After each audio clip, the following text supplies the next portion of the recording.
മോഷണക്കുറ്റം ആരോപിച്ച് പാലക്കാട് അട്ടപ്പള്ളത്ത് ഒരു അതിഥി തൊഴിലാളി ആൾക്കൂട്ടം മർദ്ദിച്ച് കൊലപ്പെടുത്തിയ വിവരം പ്രേക്ഷകർക്ക് അറിയാം. അതിൽ കൂടുതൽ ആൾക്കാരെ പ്രതി ചേർക്കുമെന്നറിയുന്നു.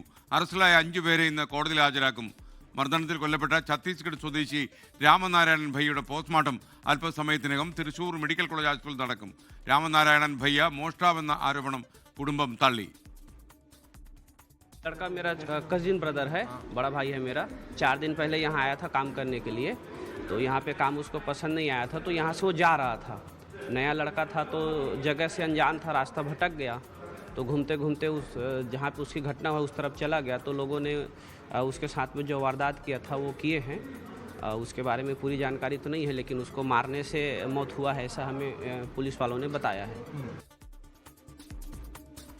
പാലക്കാട് നിന്ന് ഐഷത്ത് ഉൽ ഷംന തത്സമയം ചേരുന്നു. ഷംന, വളരെ സങ്കടകരമായ കാര്യമാണ് ഒരാളെ ഈ ആൾക്കൂട്ടം തല്ലി കൊലപ്പെടുത്തി എന്നുള്ളത്. കൂടുതൽ വിവരങ്ങൾ, കൂടുതൽ പ്രതികൾ, എന്തൊക്കെയാണ് വിശദാംശങ്ങൾ?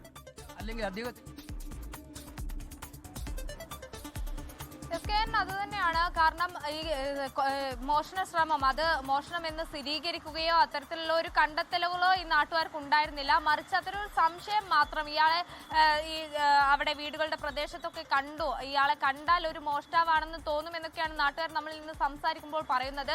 അതുകൊണ്ടാണ് ഇങ്ങനെ ഇയാളെ ചോദ്യം ചെയ്യുന്നതും പിന്നീട് ഒരു ആക്രമണത്തിലേക്ക് കടക്കുന്നതും. ഇയാളുടെ കയ്യിൽ കത്തിയും വടിയും ഒപ്പം തന്നെ കല്ലും ഉണ്ടായിരുന്നു. അപ്പോൾ കുട്ടികളെ ഉപദ്രവിക്കുമോ എന്നുള്ള ഭയമൊക്കെയാണ് പിന്നീട് തടഞ്ഞു നിർത്താൻ കാരണമായതെന്നാണ് നാട്ടുകാർ ഉൾപ്പെടെ പറഞ്ഞത്. പക്ഷെ അപ്പോൾ പോലും ഒരു സ്ഥിരീകരണവും ഇല്ലാതെ ഇയാളെ സംഘം ചേർന്ന് മർദ്ദിക്കുന്നു. തടഞ്ഞു നിർത്തി മണിക്കൂറുകൾ നീണ്ട വിചാരണക്കൊടുവിൽ മർദ്ദിച്ച് അവശനാക്കുന്നു എന്നതാണ് സാഹചര്യം. അതിനെ തുടർന്ന് ഇയാൾ ബോധരഹിതനായി വീഴുന്നുണ്ട്. രക്തം ഛർദ്ദിച്ചു എന്നൊക്കെ നാട്ടുകാരോട് സംസാരിക്കുമ്പോൾ നമുക്ക് മനസ്സിലാക്കാൻ സാധിക്കുന്നുണ്ട്. പിന്നീടാണ് പോലീസ് എത്തി ഇയാളെ പാലക്കാട് ജില്ലാ ആശുപത്രിയിലേക്ക് കൊണ്ടുവരുന്നത്. പക്ഷേ പിന്നീട് മരണം സംഭവിക്കുന്നു. എന്തായാലും ഇപ്പോൾ ഇതിൽ കൂടുതൽ പ്രതികളെ കൂടി കസ്റ്റഡിയിൽ എടുക്കുമെന്ന് പോലീസ് അറിയിച്ചിട്ടുണ്ട്. നിലവിൽ 15 പേരെ പോലീസ് വിളിച്ചു വരുത്തി കസ്റ്റഡിയിലെടുത്ത് പിന്നീട് വിട്ടയച്ചു. 5 പേരുടെ അറസ്റ്റാണ് നിലവിൽ രേഖപ്പെടുത്തിയിട്ടുള്ളത്. അത് ഈ അട്ടപ്പള്ളം സ്വദേശികൾ തന്നെയാണ് ഈ അറസ്റ്റിലായ 5 പേരും. ആദ്യം ഈ പ്രദേശത്തുള്ള കുടുംബശ്രീ വനിതകളാണ് ഇത്തരത്തിലുള്ള ഒരാളെ ഇങ്ങനെ സമീപത്ത് കാണുന്നുണ്ട്, സംശയാസ്പദമായി കാണുന്നുണ്ട് എന്ന് പറഞ്ഞ് യുവാക്കളെ വിളിച്ചു വരുത്തുന്നത്. പിന്നീട് യുവാക്കൾ ചേർന്ന് സംഘം ചേർന്ന് ഇയാളെ മർദ്ദിക്കുകയായിരുന്നു. എന്തായാലും പോലീസ് അല്പസമയത്തിനകം തന്നെ ഈ പ്രതികളെ ജില്ലാ ആശുപത്രിയിൽ എത്തിച്ച് വൈദ്യപരിശോധനയ്ക്ക് ശേഷം കോടതിയിൽ ഹാജരാക്കും.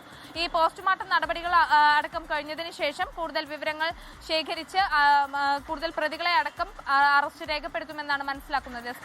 ലോകത്തെവിടെയായാലും ഏത് സമയത്തും 24 വാർത്തകളും ഓഗ്മെന്റഡ് റിയാലിറ്റി പാക്കേജുകളും എക്സ്പ്ലെയിനറുകളും വിശദമായി കാണാൻ ഞങ്ങളുടെ യൂട്യൂബ് ചാനൽ നിങ്ങൾക്ക് സബ്സ്ക്രൈബ് ചെയ്യാം.